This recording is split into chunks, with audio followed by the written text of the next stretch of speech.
two questions which I felt are important from students' point of view. One is that one of the participants wants to know that I have tested COVID positive yesterday. So can my TCS NQT exam be postponed, or is there any alternative?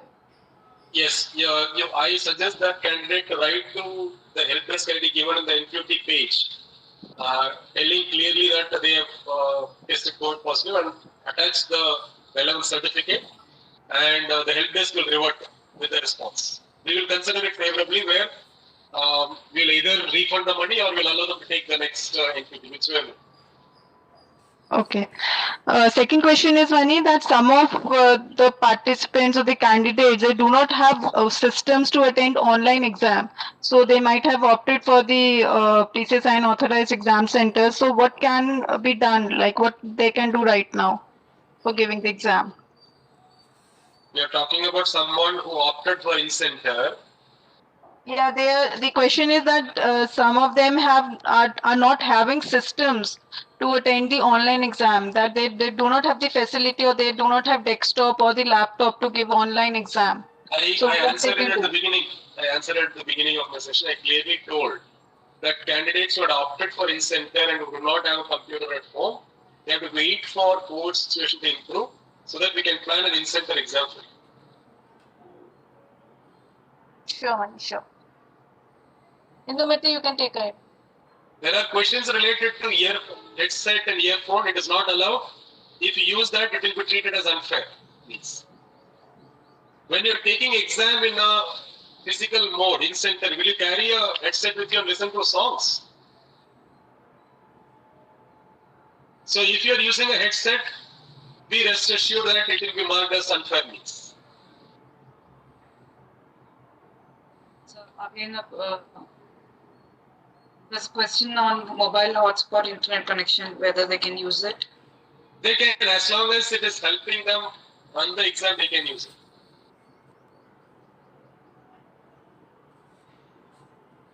Can I use a different laptop for IRC and DRC? Yes, you can.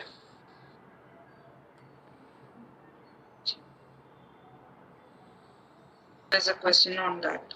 What is the question, Indumati? Like, in actual exam, do we have to do an infrastructure readiness check? No, during actual exam, you see.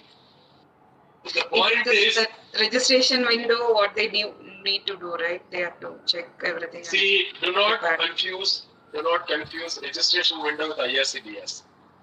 IRC-DRC is a mock event or a mock test event where I'm having people to support you on a live chat.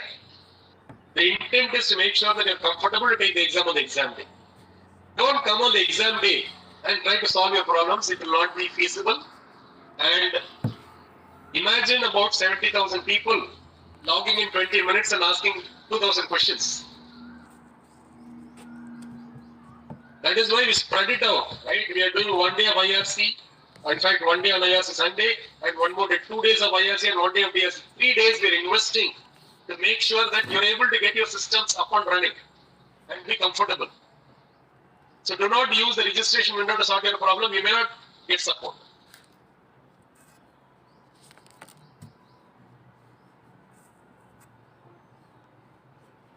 Now, people are asking registration on the exam day.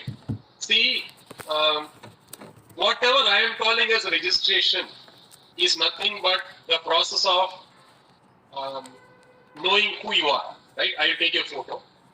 And I talked about a license key generation process to see what papers you have to take. This is all part of the registration process. It's like steps of your exam. Don't treat it separate. Like registration is a 2-hour activity. It takes 2 minutes to complete the registration process. It is just certain steps to make sure that I record who is taking the exam. For example, a person is coming and starting the exam. I do not want some other person to continue the exam later. So I'm making sure that at the beginning of the exam, I record their face and their video. And then I compare that with the faces during the exam. This is part of my AML check. So all these are controls we have done. So that is part of the registration, including ID card check. Right? We want to make sure that later, in case there is a problem, we're able to check the ID card later. Right? So all these are controls we have put in.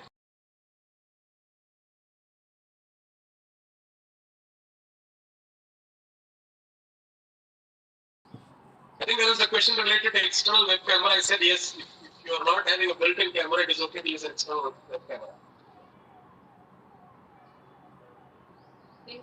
Is it required to take DRC if you took IRC? And I am answering for the fifth or sixth time. If you completed IRC, it is not mandatory for you to take DRC to take the final exam. However, IRC is for infrastructure check. DRC is for a full 3-hour exam. You decide. If you feel 3-hour experience is not required, IRC is okay for you. Leave it.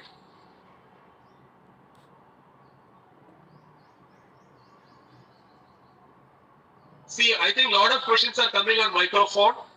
If you do not have an inbuilt microphone on your laptop, do not connect any headset or microphone like the way I am having, right? This is not required.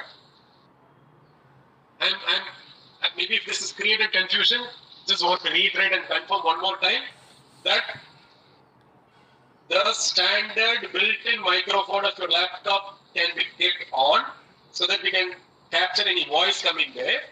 However, do not use any external microphone or a headset. This is not acceptable. I am not recording your voice. You are not answering a question to me. You are answering the question on the screen. I don't need your voice through mic.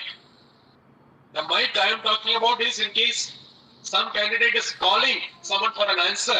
I want to see if I can record that unfair means. That's what the intent is. Otherwise, I am not looking for your voice recording. So you do not need a mic. You do not need a headset. Wearing a headset during exam is a violation.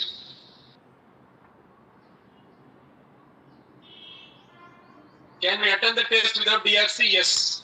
As long as you have completed one of them, either IRC or DRC, you will be allowed to take the test on May 1st or 3rd. There is another question on the camera recording. Will it be visible to us? Okay, there is another thing I forgot to tell. Okay, this is very important for all of you to note down. See, now you can see my face, right? Now this is how I did the registration, right? So I recorded my face. Now when I launch my exam, I do not see the live face on the launcher itself. What launcher has is a snapshot taken at the start of the exam. So at the time of doing the exam, let us say tilt my laptop screen like this. My face is not visible now, right? Now the proctor will see it as a problem. AML will see it as a problem. Now as a candidate, for me, for example, I know exactly that my laptop is tilted heavily. But in case you feel that it is a very small change and you are not able to figure out, best practice is make sure that there is a position for the laptop for at the time of registration where you're taking a screenshot or the image recording. Just leave that angle of the laptop or the webcam. Do not keep changing the position, because once you launch the exam, your face, live face